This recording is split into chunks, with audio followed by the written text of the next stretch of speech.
Tunggu Pak. Pengawas desa hanya satu, nggak ada nggak ada dari sekretariat ya, nggak ada teman pengawas dari unsur sekretariat. Apalagi untuk kesekretariatannya nggak ada kantornya istilahnya Pak. Nah itu kantor di mana Pak untuk pengawas desa Pak? PPK itu ada 5, Panwaslu kecamatan ada 3 gitu kan. Apalagi di tingkat PPS. PPS itu 3 orang, sedangkan pengawas desa kita cuma 1. Apalagi di bawahnya lagi nih Pak. Untuk tingkatan TPS, KPPS itu ada 7 orang, sedangkan kita itu hanya 1 orang. Seperti rekrutmen di Panwascam, PKD maupun PTPS itu kan sebenarnya bisa distribusi. Distribusi. Ada transferan kalau bahasa sepak bola itu. Dari Bawaslu Republik Indonesia, Bawaslu Provinsi, Kabupaten Kota sampai dengan PTPS, siapa sih yang membentuk mereka itu? Ada yang pendaftarnya full laki-laki ada yang perempuan semua ada yang bahkan dicari di satu daerah pendaftarnya yang hanya 1 saja ya ada begitu. Jadi kendalanya berbagai macam Mas. Tapi untuk Bawaslu tidak ada alasan.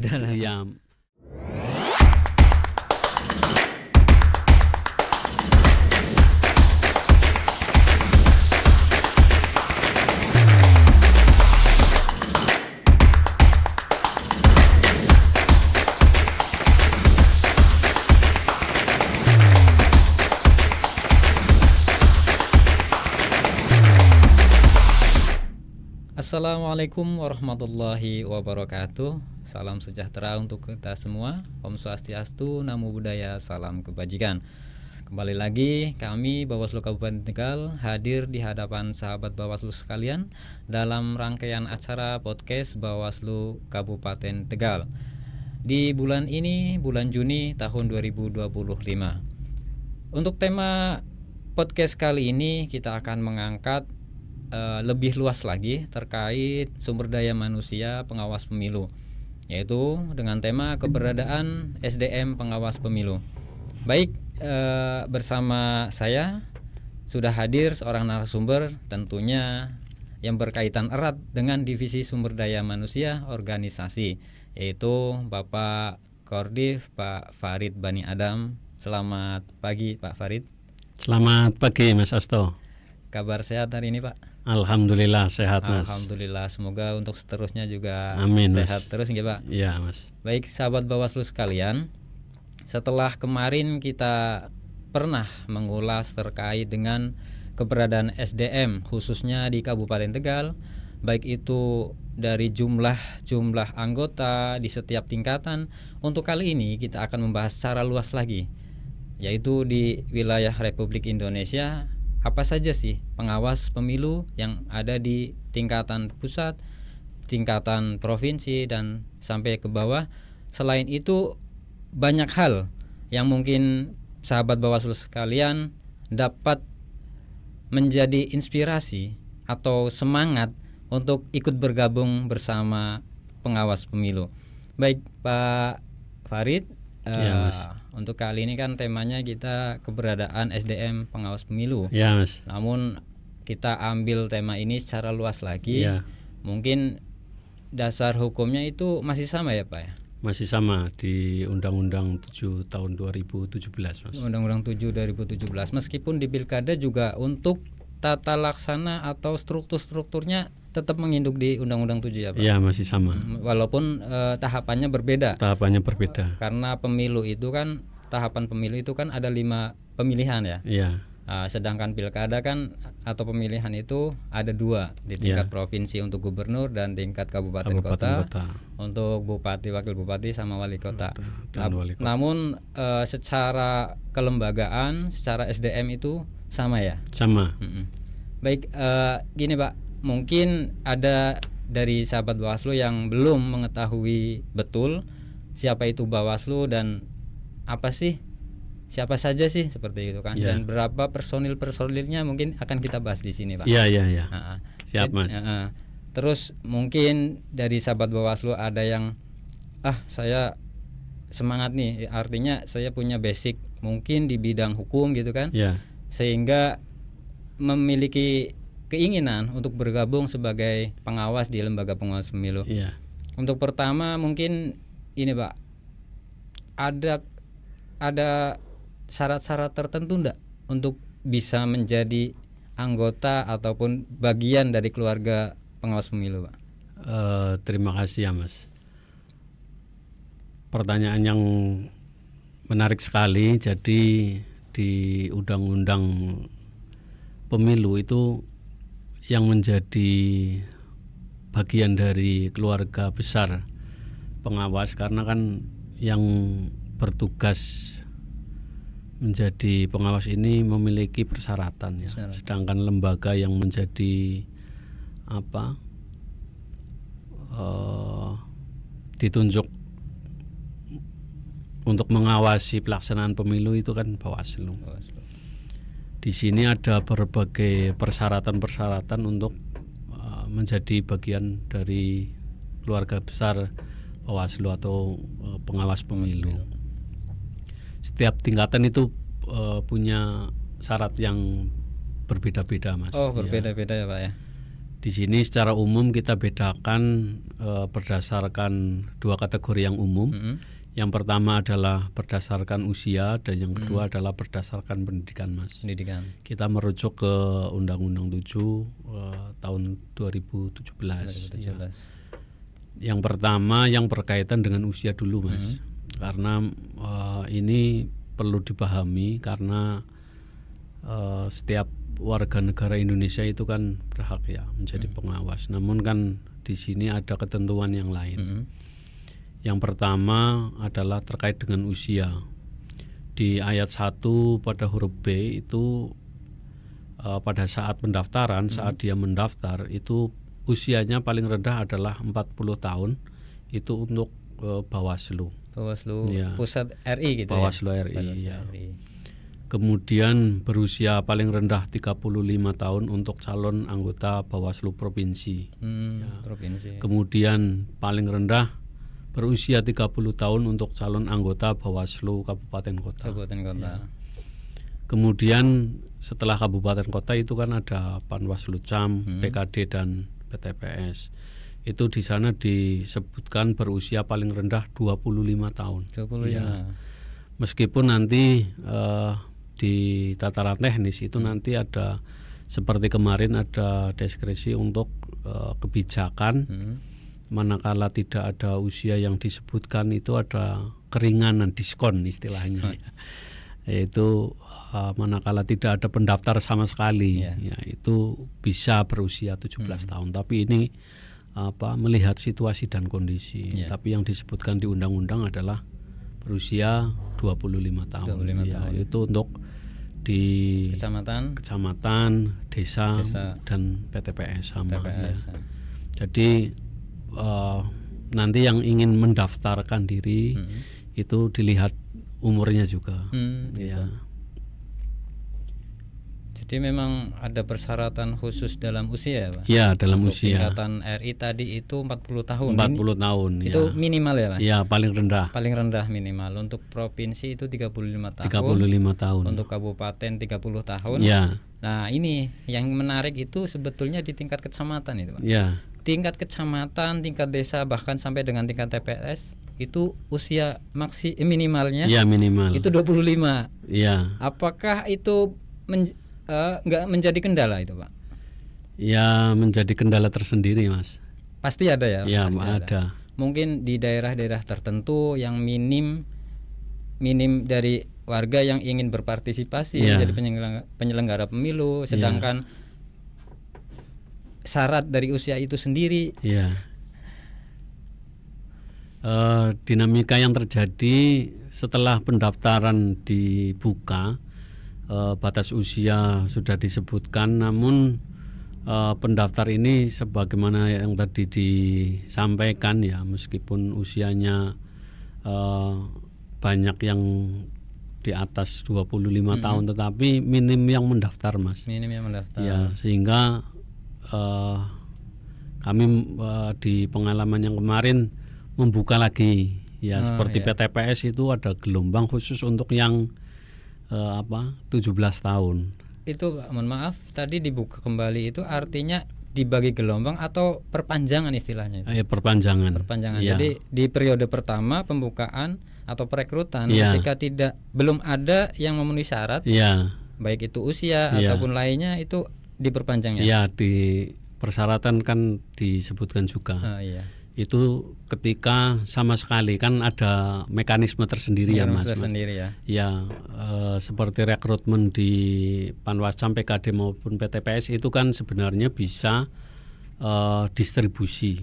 Oh iya, Ya, distribusi. ada transferan kalau bahasa sepak bola itu bisa mendatangkan dari wilayah terdekat Wilayah atau terdekat. desa terdekat, TPS terdekat atau kecamatan terdekat. Namun setelah berbagai upaya ini dilakukan sama sekali nggak ada Mas. Oh iya. Sehingga kami konsultasi kemarin ada Cuknis Heeh. di TPS PKD, memang di sana disebutkan ya selagi tidak bisa sama sekali upaya itu sudah tidak bisa dilakukan ya otomatis ada pendaftaran baru. Artinya kita sudah melakukan berbagai upaya sampai di titik akhir, sampai akhirnya ketemu di pendaftar yang berusia 17. Maaf ini Pak, dipotong dulu terkait dengan pendaftaran ya. Tadi Bapak menyampaikan selain dari tingkat usia, kategori usia gitu ya. Ya. Dalam persyaratan itu kan ada kategori pendidikan. Ya. Mungkin bisa disebutkan dulu Pak, pendidikan yang menjadi syarat untuk bergabung di tingkat, mungkin di tingkat RI, tingkat provinsi sampai ke bawah itu. Ya. Jadi selain usia tadi juga disebutkan syarat untuk pendidikan ya. Di ayat 1 huruf F sama di pasal 117 itu berpendidikan paling rendah yaitu S1 untuk calon anggota Bawaslu dan Bawaslu provinsi. Kemudian sampai di provinsi ya, sampai provinsi. Berpendidikan paling rendah sekolah menengah atas atau sederajat untuk calon anggota Bawaslu Kabupaten Kota, anggota Panwaslu Kecamatan, Panwaslu Kelurahan Desa, dan pengawas TPS. Berarti Itu hanya ada untuk dua pendidikan. tingkatan pendidikan ya? Ya. Di tingkat sarjana atau S1, dan SMA, SLTA gitu ya. Atau sederajat. Ya. Ini menyambung lagi dengan tadi Pak, terkait dengan ketika dalam suatu perekrutan di beberapa tingkatan itu ya,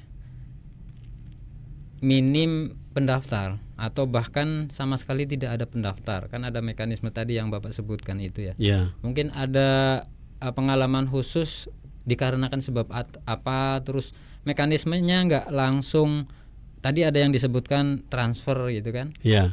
Distribusi dari beberapa kecamatan, kan itu juga ada kriterianya, kecamatan yang bagaimana atau gimana itu Pak? Untuk distribusi itu memang ada berbagai ketentuan ya. Seperti halnya di Cuknis itu kan kemarin misalnya ketika tidak ada pendaftar perempuan, ya di sini kan di Undang-Undang Perbawaslu juga disebutkan kita kan memperhatikan keterwakilan perempuan. Itu selain itu juga ada 2 kali kebutuhan Mas. 2 kali kebutuhan. Ya. Itu memang di suatu tempat itu biasanya kurang memenuhi, sehingga dilaksanakanlah perpanjangan untuk memenuhi syarat-syarat yang disebutkan tadi. Guna untuk memenuhi ya, karena kita berjalan dengan undang-undang ya, sesuai dengan itu. Jadi itu Mas. Secara teknis. Secara teknis ya. Jadi ada dari segi usia, ada dari segi pendidikan juga, ada yang mana itu diprasyaratkan untuk bergabung dengan pengawas pemilu. Tadi Bapak sebutkan kalau untuk usia sudah dijelaskan tadi, kalau untuk pendidikan berarti ada 2 tingkatan ya Pak. Jadi untuk sarjana itu untuk Bawaslu Pusat, Bawaslu RI dengan Bawaslu Provinsi. Sedangkan untuk di tingkat pengawas pemilu kabupaten sampai dengan TPS ya Pak. Sampai dengan TPS paling rendah. SLTA ya. Lah itu lagi Pak, dari sisi usia saja mungkin usia 25 itu kan usia sudah produktif ya. Artinya kita yang di Jawa khususnya itu kan biasanya banyak orang yang beraktivitas atau memiliki pekerjaan di luar kota. Artinya mereka itu banyak yang sebagai perantauan di luar kota. Nah, itu mungkin salah satu juga untuk menjadi ini ya Pak, menjadi kendala ya Pak. Nah, apalagi terhadap pendidikan itu Pak.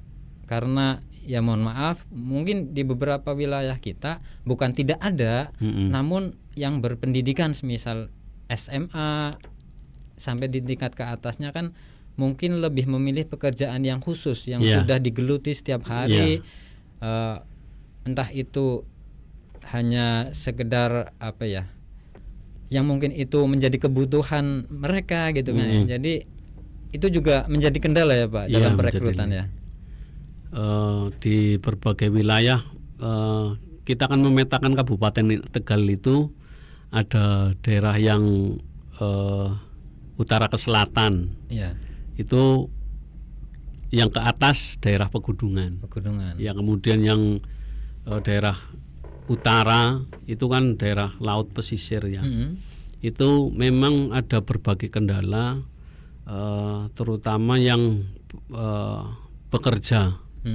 Bekerja mayoritas adalah mereka yang di pabrik. Ya, di pabrik.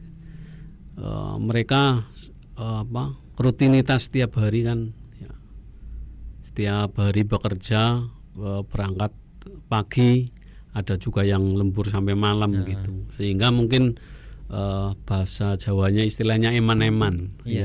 Terlebih itu ya Pak, mereka-mereka yang sudah memiliki aktivitas rutinitas kewajiban khusus terhadap lembaga ataupun instansi lain gitu Pak ya. Kayak misal tadi disebutkan pabrik-pabrik, perusahaan itu kan memang ya nggak bisa bekerja seenaknya, apalagi wirausaha mungkin ya Pak.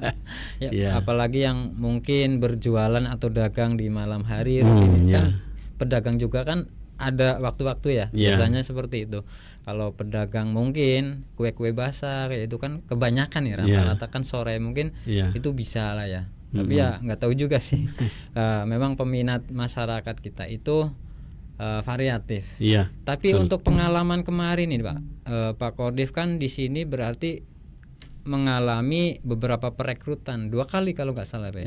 Di masa pemilu dan pilkada.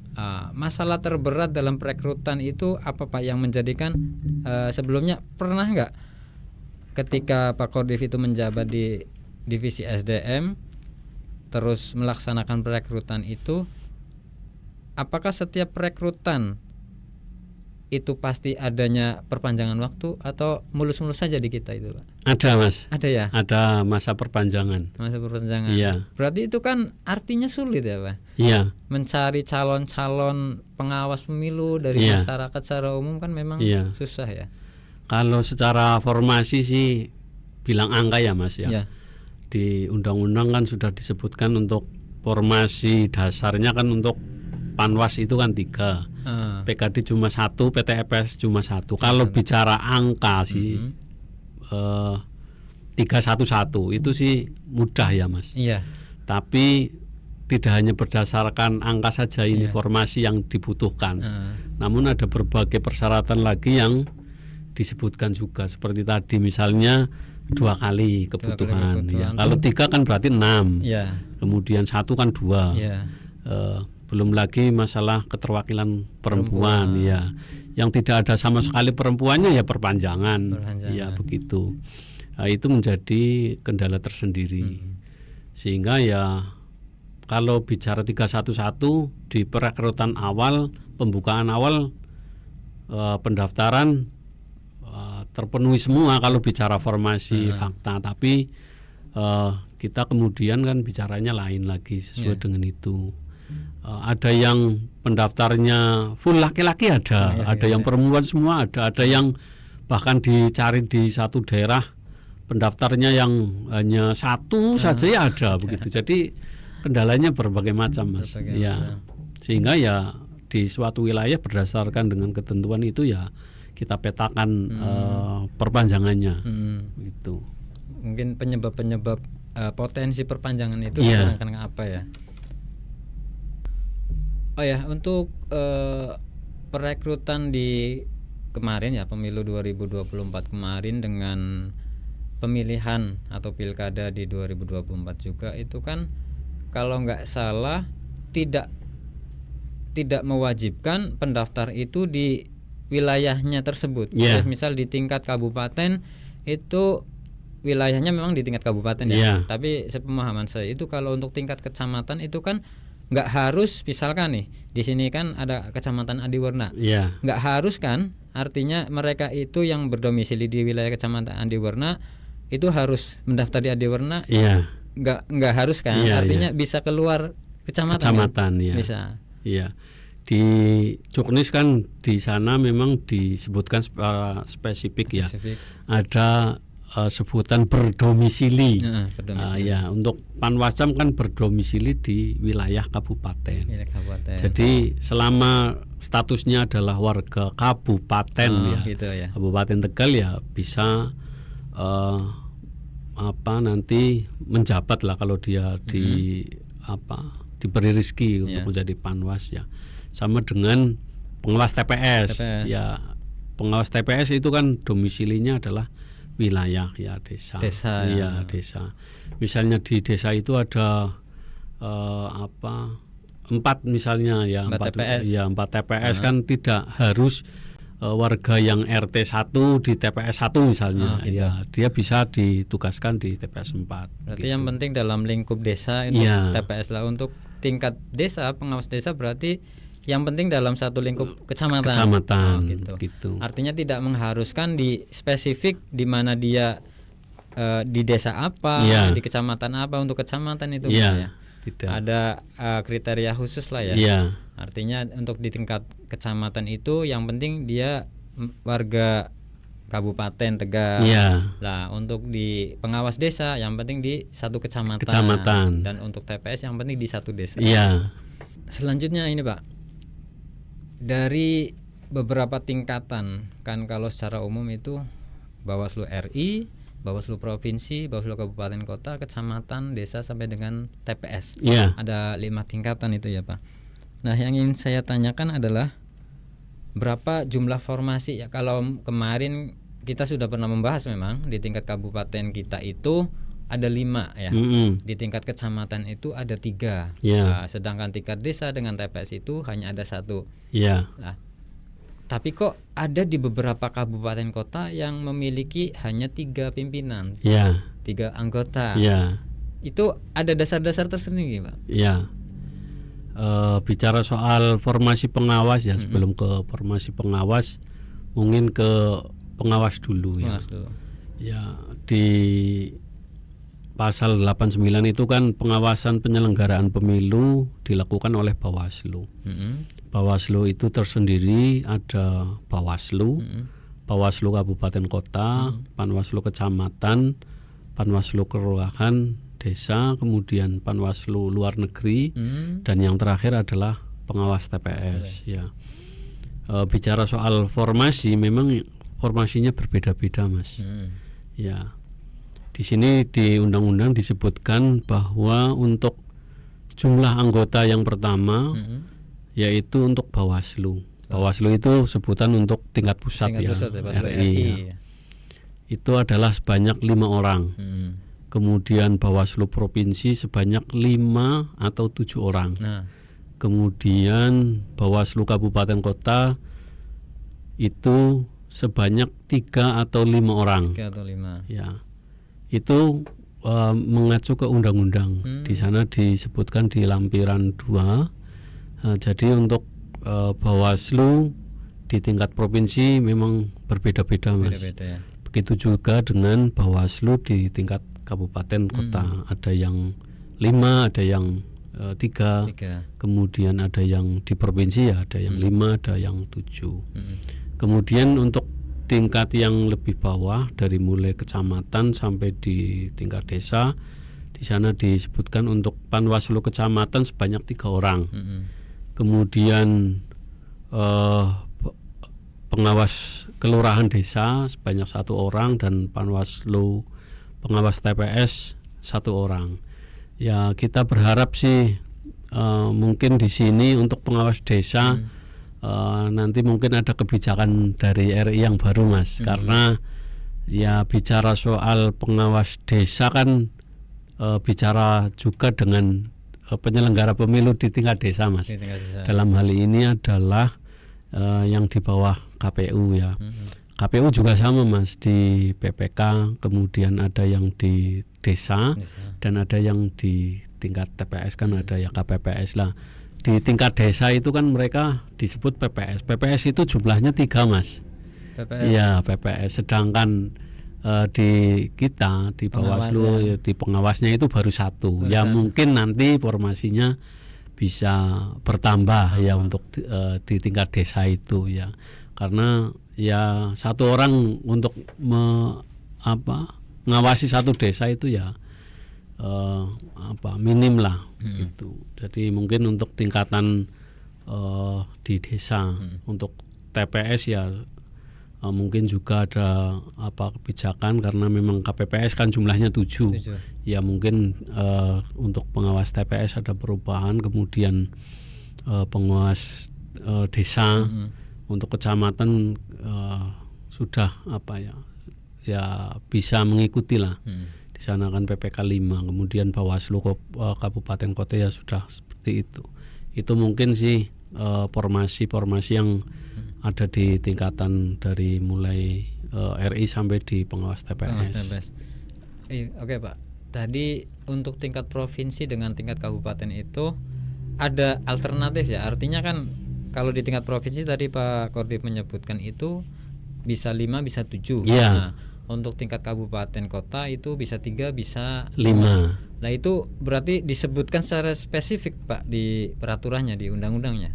Kalau di perundangan bicara untuk Bawaslu tidak disebutkan secara spesifik, namun di sana disebutkan berdasarkan lampiran 2. Gitu. Seperti itu yang sependek yang saya baca. Namun di atasnya itu memang ada bunyi-bunyian lagi. Dalam hal ini menyangkut di rekrutmen KPU, ya, Komisi Pemilihan Umum ya. Untuk KPU itu di sana disebutkan Mas, secara spesifik ada. Ya pertimbangannya apa di sana disebutkan. Tapi untuk Bawaslu tidak ada alasan. Ya, tidak ada alasan berdasarkan apa-apa, langsung menyebutkan jumlahnya di lampiran 2. Di lampiran 2 berarti itu berisi jumlah-jumlah anggota untuk setiap kabupaten kota dan provinsi ya. Sudah tertera ya. Jadi memang kita nggak tahu secara pasti penentuan jumlah di setiap wilayah itu difaktori oleh apa gitu. Karena biasanya gini Pak, biasanya itu kayak pencalonan anggota dewan dari setiap dapil itu kan bisa ada syarat khusus kan. Di dapil A misalkan, di dapil 1 misalkan itu jumlah calonnya itu maksimal berapa.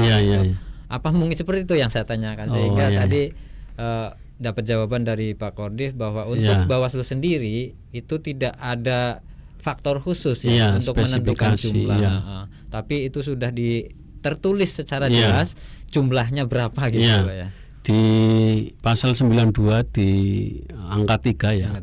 Itu disebut tekstualnya gini Mas. Jumlah anggota Bawaslu provinsi dan Bawaslu kabupaten kota sebagaimana dimaksud pada ayat 2 tercantum dalam lampiran 2 yang merupakan bagian tidak terpisahkan dari undang-undang ini. Itu untuk Bawaslu gitu ya.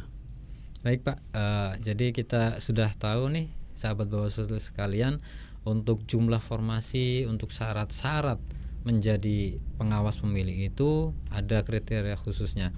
Nah terkait perekrutan kembali nih Pak, kan pimpinan ya khususnya ini ketua dan anggota itu kan jabatannya memiliki jangka waktu. Jangka waktu artinya itu kan ada pemilihan secara berulang. Nah dari setiap tingkatan itu dibentuk oleh siapa saja itu Pak? Jadi ini saya pisahkan dua pertanyaan ya. Pertanyaan yang pertama mungkin terkait dengan periodisasi. Yang kedua mungkin pertanyaan pembentukan ya. Pembentukan. Ya, siapa yang membentuk, kan tidak mungkin kabupaten kota ini maju sendiri, dilantik sendiri. Ya, betul. Pasti ada yang memproses itu semua. Betul. Ya. Bicara periodisasi di Kabupaten Tegal itu sendiri mungkin ini merupakan periode baru. Ya, karena memang periode yang ke belakang ini berjalan sudah 2 tahun. Itu sebelumnya adalah badan yang tidak permanen, Mas, masih ad hoc. Periode sebelumnya ya. Iya, jadi sekarang setelah lahirnya Undang-Undang 7 2017 itu Bawaslu sudah statusnya adalah dipermanenkan. Ya. Masa periodenya berapa? Masa periodenya untuk Bawaslu dari RI sampai kabupaten kota itu adalah selama 5 tahun, Mas. 5 tahun. Ya, dan sesudahnya dapat dipilih kembali hanya untuk 1 kali masa jabatan pada tingkatan yang sama. Itu untuk RI sampai di kabupaten kota. RI, provinsi dan kabupaten kota. Iya. Sedangkan untuk Panwascam, kemudian pengawas kelurahan desa dan pengawas TPS itu statusnya masih bukan badan permanen, tapi mereka adalah ad hoc. Ya, sementara. Jadi belum bisa dikatakan permanisasi periodik 5 tahun gitu. Ya. Jadi ya mereka tugasnya membantu ya selama tahapan.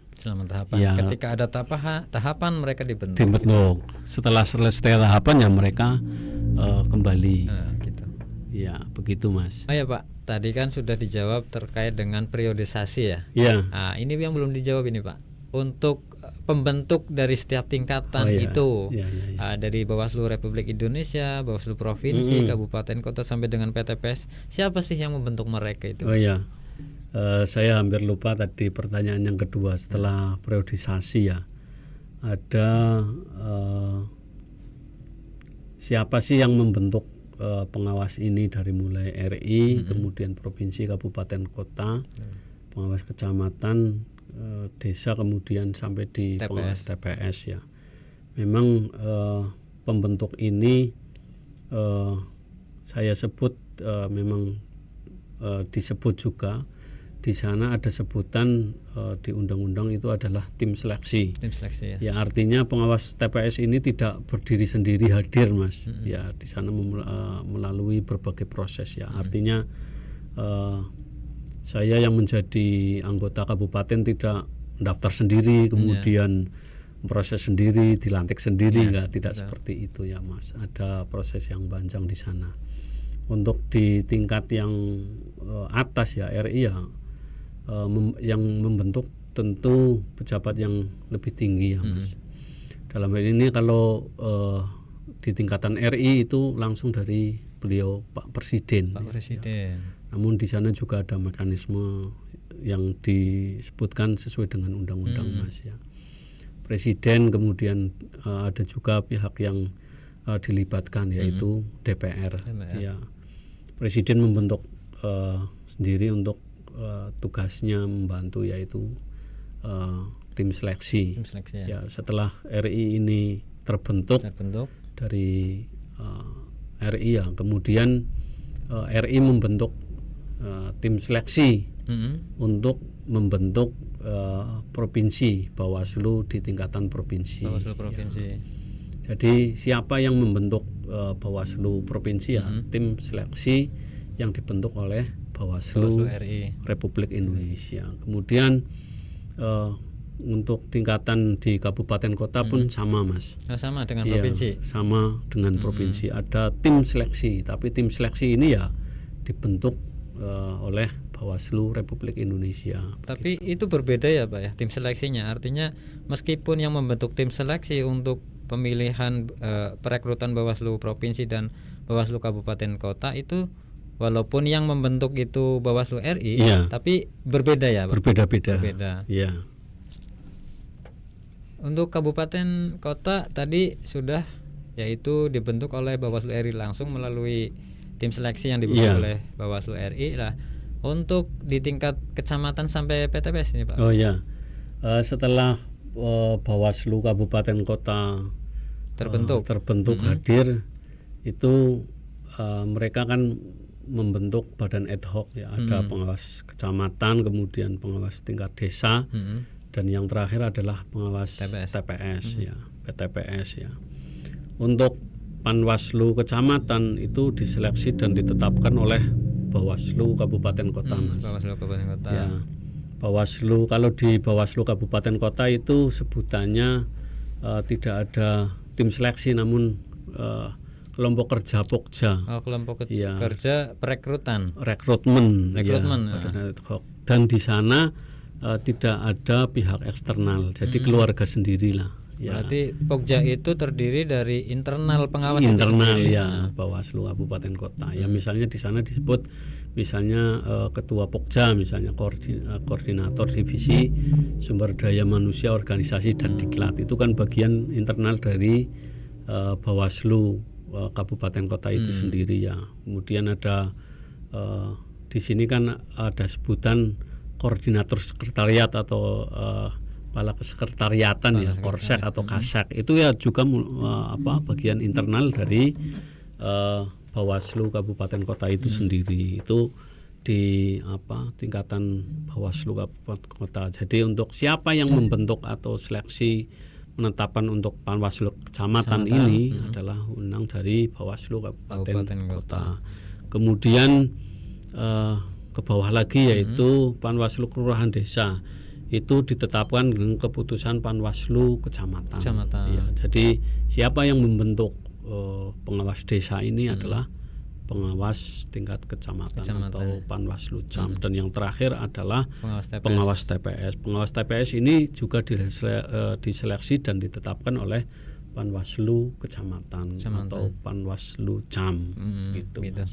Jadi memang di beberapa tingkatan itu berbeda-beda ya Pak. Yeah. Tapi mekanismenya ada tim seleksi ya. Yeah. Artinya tim seleksi, tapi hanya saja untuk di wilayah provinsi, tingkatan provinsi dengan kabupaten kota itu tim seleksinya independen, artinya di luar dari Bawaslu RI itu sendiri. Nah, tapi sedangkan untuk perekrutan Panwaslu kecamatan, istilahnya badan pengawas ad hoc dari kecamatan sampai dengan tingkat TPS, itu tim seleksinya dari internal gitu Pak ya, yang melibatkan anggota dengan sekretariat gitu Pak ya, kalau nggak salah kepala dan sekretariat. Artinya tadi yang berwenang untuk menjadi ketua tim seleksi atau bukan tim seleksi ya, tadi Pak Kori menyebutkan kelompok kerja ya, ketua kelompok kerja rekrutmen gitu, dari koordinator divisi SDM gitu. Nah sedangkan kepala sekretariat atau koordinator sekretariat itu sebagai sekretaris otomatis ya. Baik, itulah tadi sudah kita ketahui siapa sih yang membentuk dari setiap tingkatan penyelenggara pemilu, khususnya di pengawas pemilu, dari mulai Bawaslu RI, provinsi sampai dengan tingkat TPS, itu memang ada mekanisme khusus dan kewenangannya itu berbeda-beda ya Pak. Ada yang dilimpahkan, sebetulnya bukan dilimpahkan seluruhnya ya, artinya ya hanya tim sel eksternal ini Pak, membahas tim sel eksternal untuk pembentukan provinsi dan kabupaten kota itu pastikan hanya administratif ya Pak, artinya itu mereka hanya mengurusi pendaftaran secara administrasi, tapi keputusannya kan tetap Bawaslu kan, gitu ya. Ada tugas yang berbeda Mas ya, karena memang kan Bawaslu dari mulai tingkatan RI sampai di kabupaten kota ini kan membentuk suatu tim yang bertugas untuk membantu tugas-tugas dari Bawaslu itu sendiri ya. Bicara soal tim seleksi dari mulai provinsi dan sampai di kabupaten kota itu memang ada komposisi yang khusus dibahas di sana ya.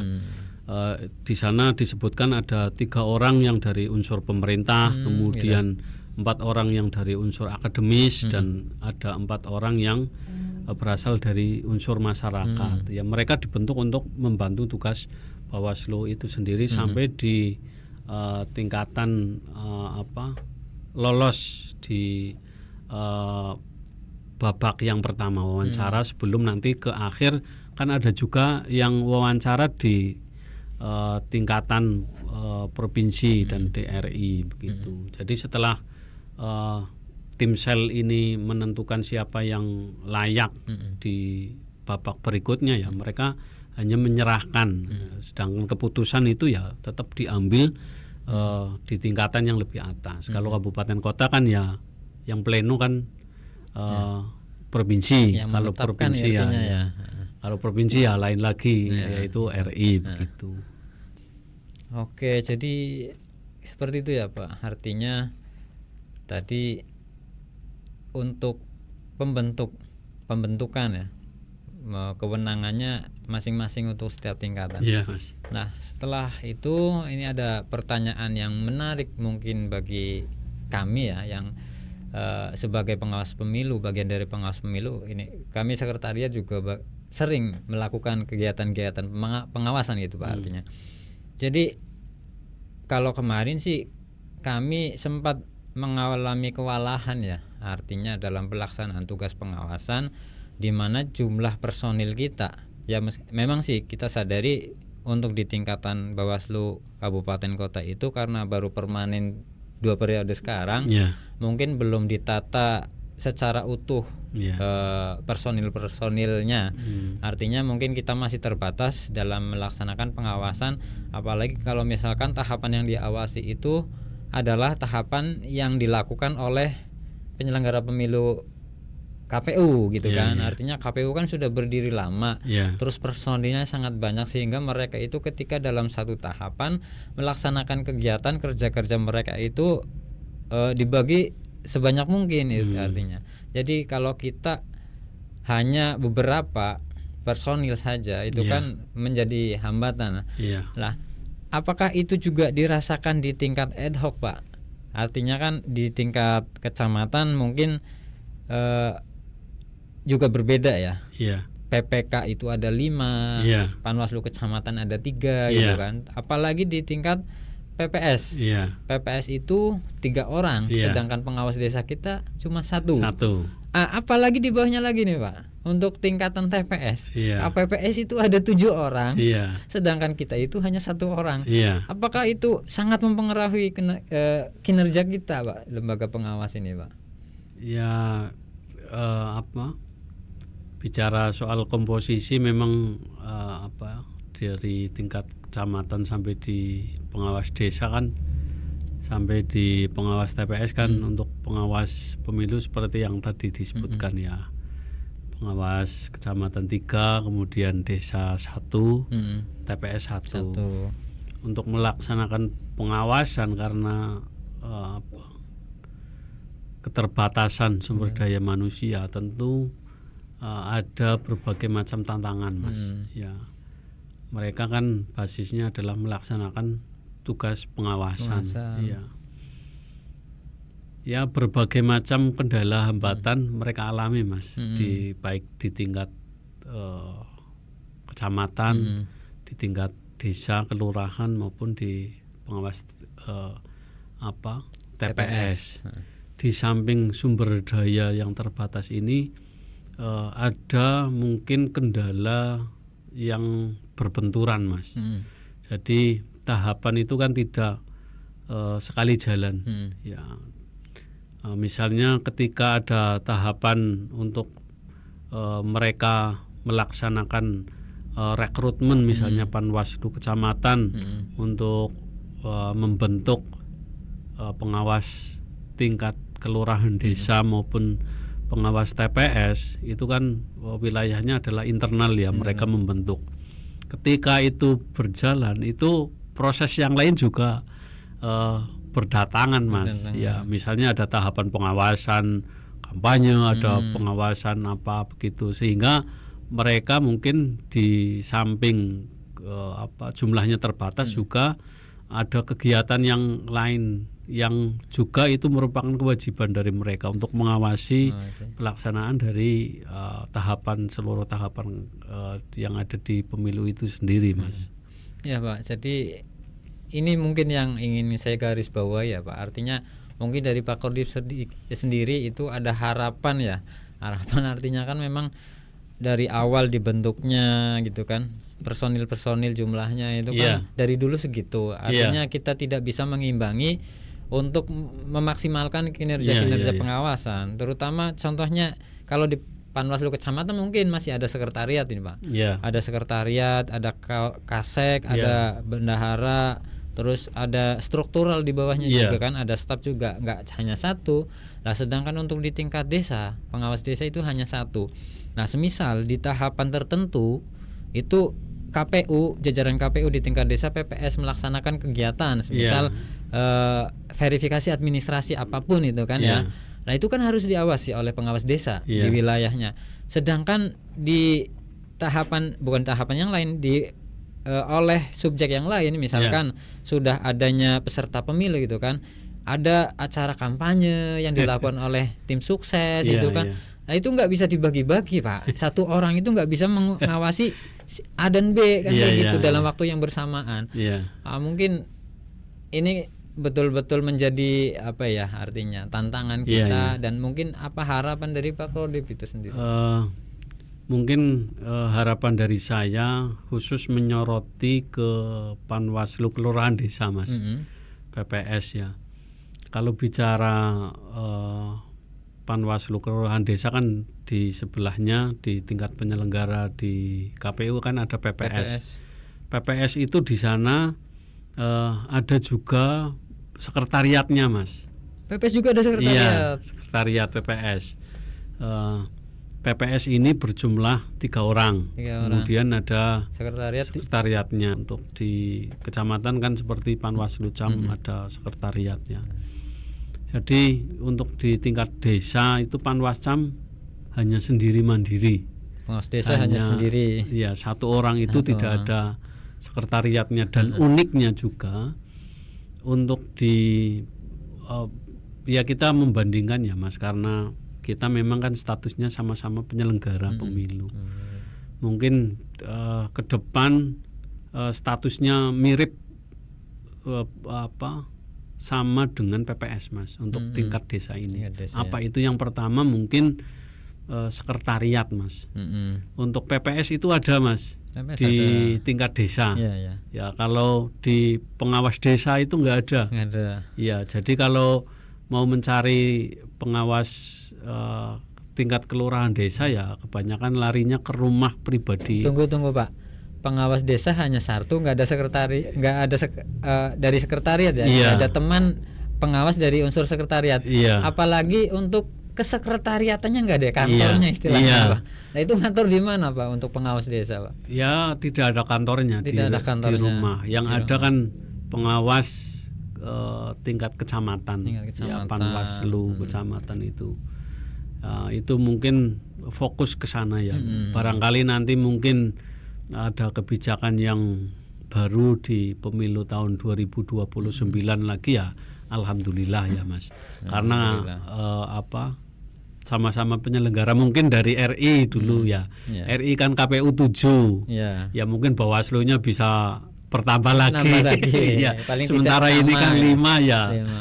Sama-sama pengawas mengawasi pemilu, mungkin yang dari tingkat pusat mungkin yang KPU sudah 7 ya, mungkin Bawaslu RI bisa 7 ya. Alhamdulillah sama-sama. Nanti untuk perombakan lagi ya mungkin di kabupaten kota kan sudah ada formasi yang sama ya.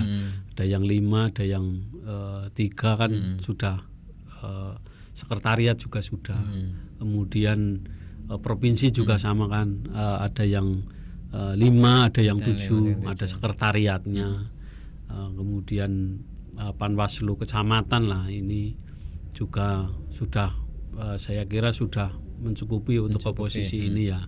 Artinya tidak jauh sekali, di mana penyelenggara sebelah KPU 5, kemudian di Panwas Cam 3 ya, ada sekretariatnya juga. Lah yang mungkin berbeda sekali itu untuk di tingkat desa. Ya. Untuk tingkat desa. Untuk tingkat desa itu PPS di bawah KPU ada 3 orang. Kemudian ada sekretariatnya. Sedangkan di Panwaslu kelurahan desa itu tidak ada. Sedangkan komposisi mereka hanya satu. Jadi ya dalam melaksanakan pengawasan ya pastilah di sana ada hambatan ya. Karena memang sumber dayanya juga terbatas. Kemudian mungkin pengawas pemilu ataupun nanti mungkin juga kebijakan apapun kan harus kita ikuti ya. Mungkin berpikir pemerintah terbalik ya, saya kurang tahu. Wallahu alam, mungkin pengawas yang diringkas mungkin yang dari mungkin dari tingkat RI sudah cukup 5 ya, sama dengan seperti ini begitu. Kemudian Bawaslu provinsi juga mempertahankan komposisi 57, kemudian Bawaslu kabupaten kota begitu ya. Itu semua kan keputusan ada di wilayah pemerintah yang menentukan kebijakan. Kebijakan. Jadi kita ikuti saja kebijakan sih yang dilahirkan sih. Saya berharap sih semoga ada kebijakan yang berfokus ke sini, ke keluarga pengawas pemilu terutama yang di wilayah kelurahan desa itu ya. Yang pertama adalah di jumlah komposisi, yang kedua adalah di lingkungan itu sendiri, baik itu yang pertama adalah keberadaan mereka sekretariat maupun di kantornya maupun di jajaran sekretariat itu sendiri ya. Meskipun ya nanti ada pemisahan karena memang sekretariat ini kan melibatkan jajaran sekretariat yang melibatkan ada pegawai di tingkat kelurahan maupun ada juga yang di luar pegawai tingkat kelurahan. Ya memang sumber daya manusianya mungkin nanti secara spesifik bisa dibagi gitu ya. Ya meskipun bicara di desa maupun di kecamatan ya petugasnya ya wilayah untuk sekretariat ya yang bertugas untuk membantu misalnya PPK maupun Panwaslu-Cam kan dari tingkat kecamatan ya, itu kan ada istilahnya distribusi lah ya begitu. Itu juga mungkin nanti bisa diberlakukan di tingkat desa lah, PKD ya. Ya mungkin di PPS 3 mungkin nanti PKD-nya ya yang semula 1 bisa 2 atau 3, kemudian ada kantornya ya, kemudian ada jajaran sekretariatnya biar sama di tingkat desa begitu. Baik, terima kasih Pak Kordip. Demikianlah sahabat Bawaslu sekalian, beberapa informasi telah kami sajikan khususnya terkait keberadaan SDM pengawas pemilu di wilayah negara Republik Indonesia, dari mulai Bawaslu Republik Indonesia, provinsi, Bawaslu kabupaten kota, Panwaslu kecamatan hingga pengawas TPS. Beberapa yang bisa kami sajikan informasi terkait dengan berapa jumlah personil, terus berapa masa periode mereka di masing-masing tingkatan, dan juga kewenangan siapa yang berwenang membentuk mereka gitu. Nah, selain itu tadi juga kita bahas sekilas terkait dengan tantangan dan hambatan yang kita alami di periode perekrutan kemarin, yang mana itu menjadi fokus kita untuk mengantisipasi di masa mendatang apabila masuk di tahapan pemilu selanjutnya, terus perekrutan badan ad hoc, pengawas ad hoc di tingkat kecamatan, itu kita sudah bisa mengantisipasi permasalahan-permasalahan yang mungkin bisa dihadapi. Baik, sebelum kita mengakhiri podcast episode kali ini, mungkin saya beri kesempatan kembali untuk Pak Kordip untuk mungkin closing statement ataupun harapan yang ingin kita raih atau ingin kita cita-citakan, Pak. Oke, terima kasih Mas untuk closing statement di podcast kedua, tematik keberadaan SDM pengawas pemilu 2024 ya. Jadi denyut nadi jantung maupun roh dari pengawas pemilu itu ada di SDM, sumber daya manusia. Jadi sebuah lembaga yang diamanatkan oleh undang-undang sebagai lembaga yang bertugas untuk mengawasi.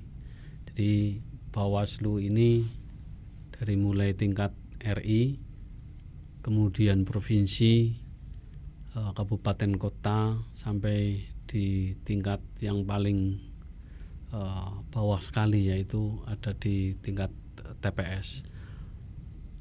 Pengawas ini merupakan garda terdepan dari demokrasi yang tercipta di Republik Indonesia ini.